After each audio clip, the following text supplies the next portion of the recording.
naman. Wala ata nag-aalaga sa'yo. Huwag ka mag-alala. Tutulungan kita. Kasalanan ko to, Jake. Hindi ko alam kung paano nangyari to, Danilo. Ang sama-sama akong kapatid. I'm so sorry. Sana mapatawad po ko, Eva. Bakit hindi mo na lang kaya siya ilipat sa ibang psychiatric center? Huwag mo kay babalik sa Havenwood, ah. Binabalo nila ako doon, hindi ako gagaling. Sa isang kondisyon, makikipagtulungan ka sa pagpapagamot sa'yo. Mukhang ang pinaglalaroan kayo ng pagkakataon, boss, ah. Wala akong pakialam. Yan ang lalaking kinababaliwan ni Jade ngayon. Ang importante sa akin ngayon, si Emma. Hindi niyo papaalam na nasa poder niyo si Emma? Mas makakabuti kung sa akin muna si Emma.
Well, Emma, Logan, I have some wonderful news to share. After 6 months of dedicated treatment, therapy, and perseverance, I am delighted to announce na nagkaroon ng extraordinary recovery from her psychiatric illness si Emma. Bumabalik ka na sa dati, Emma. Magaling ka na. Sigurado ka ba, Doc? Yes, Logan. Look at this.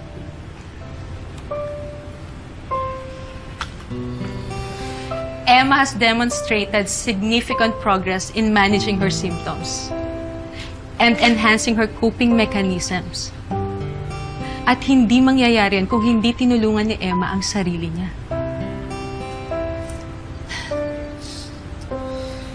Well, what can I say? I'm not surprised. Doc, thank you. Emma, narinig mo yun? Magaling ka na. Hindi naman din ako gagaling kung hindi dahil sa suporta mo. Salamat, Logan. Maraming salamat.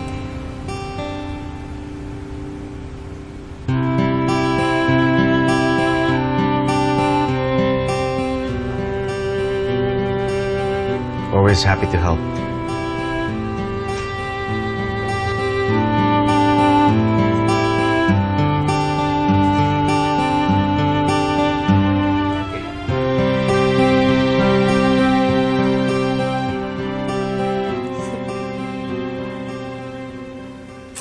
You see? Hinding-hindi mo makikita sa old photos ko ang mga ngiti na yan. Why? It's because ngayon ko lang talaga naranasan ang magkaroon ng isang masaya at buong pamilya. At si Danilo at si Mookie, ang katuparan sa mga pangarap ko na yon. Kaya diba, tama lang at binura ko talaga si Emma sa buhay nila.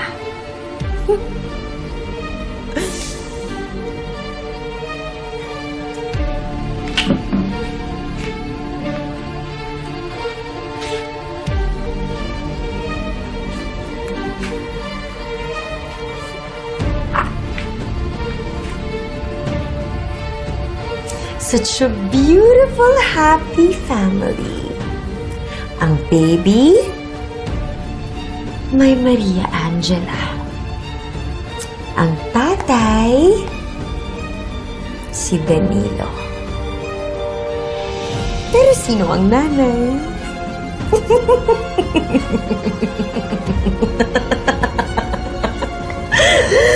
Siyempre, si Olive. My one big happy family. Do you agree?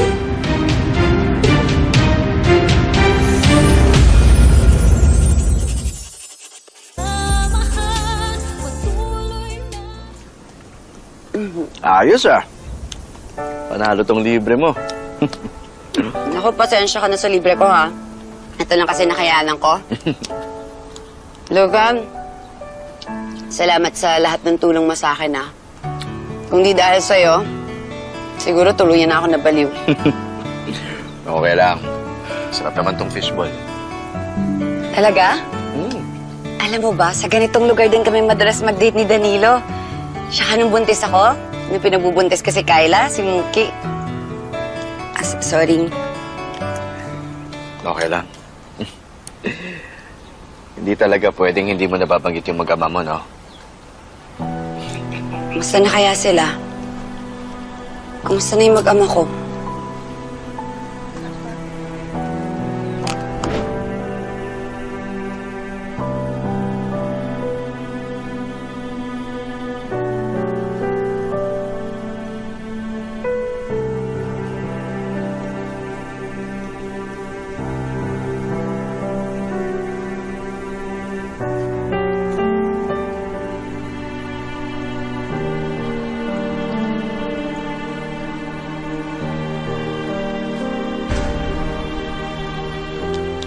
Pwede ko ba silang makita?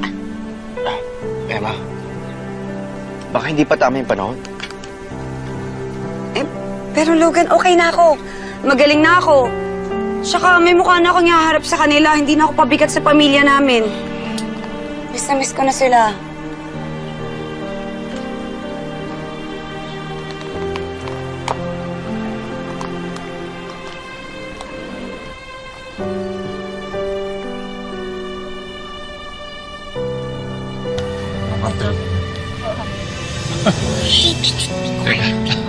Sige, Dan, lakad ka lang. Ano ba to? Teka, saan niyo ba ako dadali?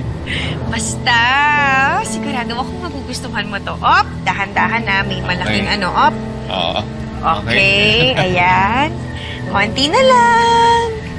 Konti na lang, ayan. Okay. Tapos, ganyan ka. Tapos, upo. Upo. Slowly.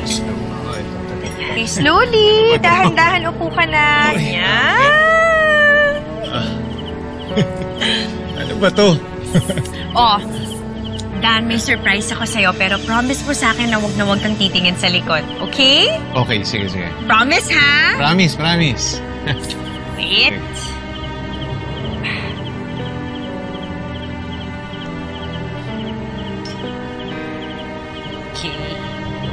Surprise!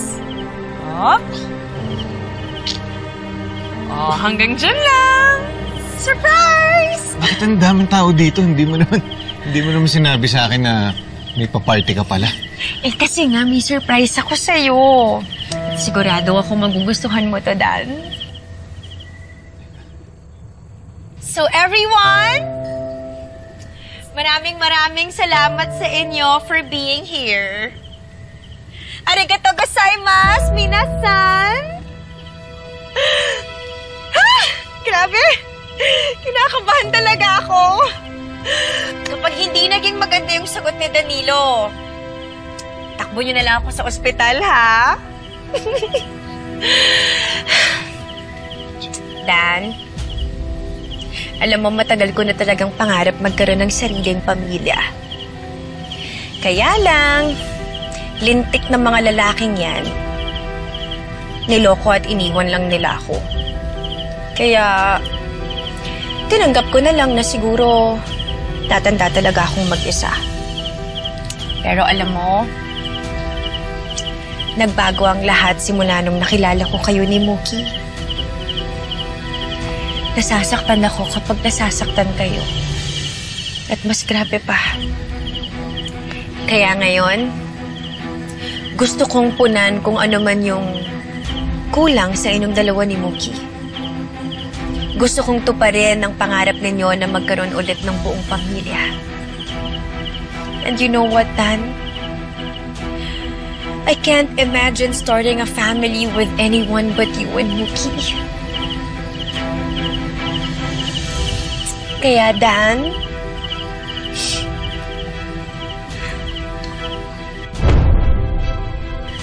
Will you marry me?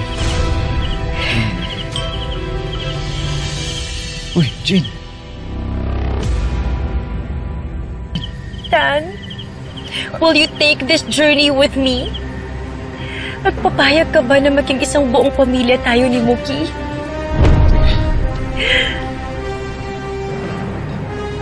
Papayag ka bang magpakasal sa akin, Dan?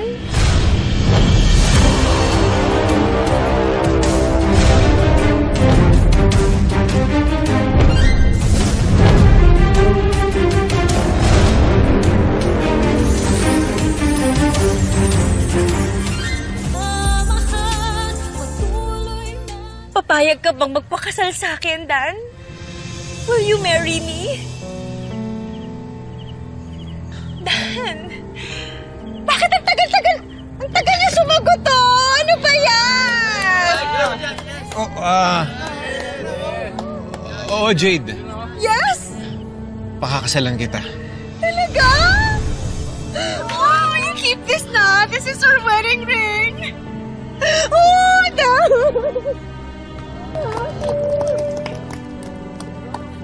My fiancé! I can't believe it! I'm so happy. Thank you so much for saying yes. Congrats, ha? Saya ako para sa inyo. Salamat. Thank you so much. Thank you. Thank you for coming. My fiancé.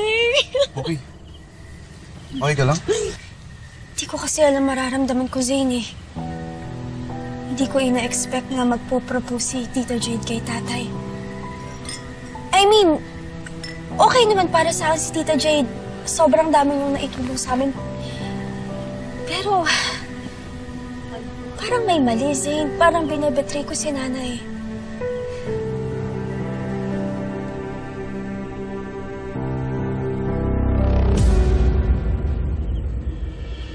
Nanay? Zane, saglit lang.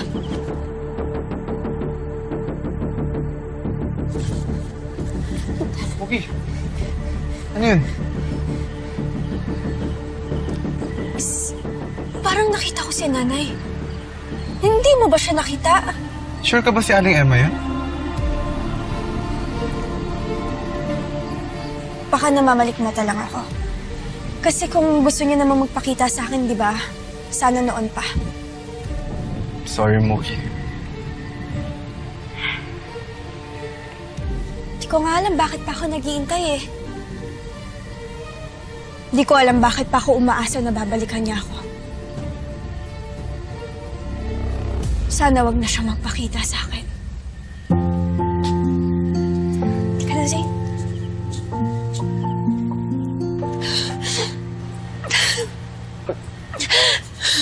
Emma, Ano ginagawa mo dito? buti sinundan kita. I got you.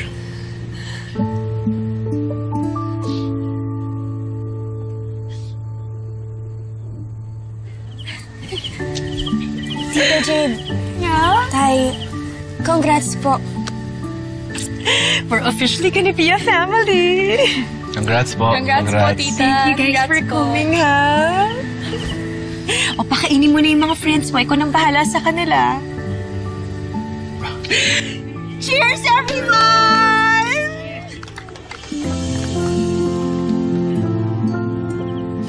Akala ko po talaga si nanay yung nakita ko. Pero mukhang mali lang po talaga ako. Baby girl, maupo ka nga dito. Alam mo, sigurado ako na malikmata ka lang na si Emma yung nakita mo. Tagal na namin siyang pinapahanap. Hindi talaga siya makita. Kung sa bagay, mahirap nga namang hanapin ng taong ayaw magpakita. At saka na, kung si Emma yun, di sana nilapitan ka niya. Wala naman dahilan para hindi siya magpakita sa atin. Pwede ba? Huwag na natin sirain tong gabing to nang dahil sa Emma na yun. Kung gusto na talagang bumalik, di sana dati pa. Pero hindi na ginawa. For all we know, baka nga may ibang pamilya na yun eh. Kaya pwede ba? Kalimutan na natin yung Emma na yan. Total, we're going to be a family! I'm so happy.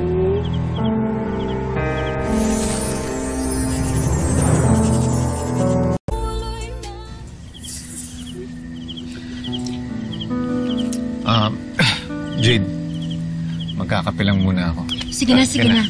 Ako nang bahala dito. Magpahinga na kayo. See you, love.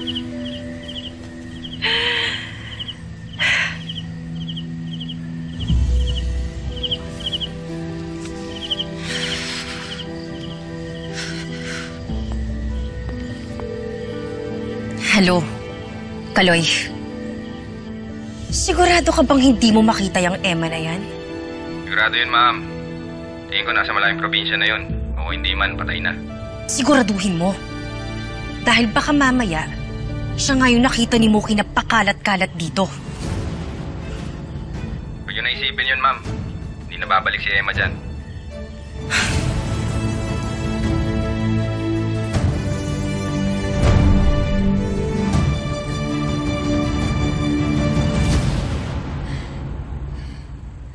Sakit isipin na ang sama-sama ng loob sa akin ni Mookie. Hindi man lang kami nakapag-usap. Hindi ko siya nayakap, di ako nakapagpaliwanag sa kanya. Siguro ngayon yung sinabi ni Danilo at ni Jade sa kanya. Kaya masama yung loob niya sa akin. Sabi ko na nga ba, pareho lang si Jade at si Olive. Kapag natuwa ako sa trabaho mo, mas malaki pa ang bonus mo. Naku, madam, sabi ko na nga, baka simbait niyo yung kapatid niyo. Kaya niya ako pinilit na rin sa mental hospital para baliwin ako. Nakita ko kausap niya si Andrea, yung nurse na nagbabantay sa akin. Binigyan nila ako ng mga maling gamot. Kasi plano pala niyang agawin yung pamilya ko. Niloko ako ng Jade na yan. Niloko din ako ni Danilo.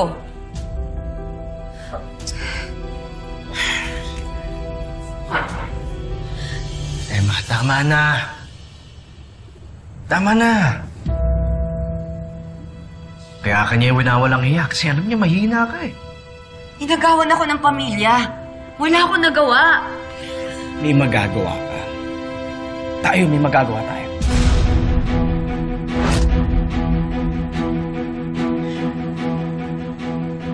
Wala na nga akong planong gantihan si Jade eh. Pero para sa'yo, babueltahan natin siya. Kilala mo si Jade?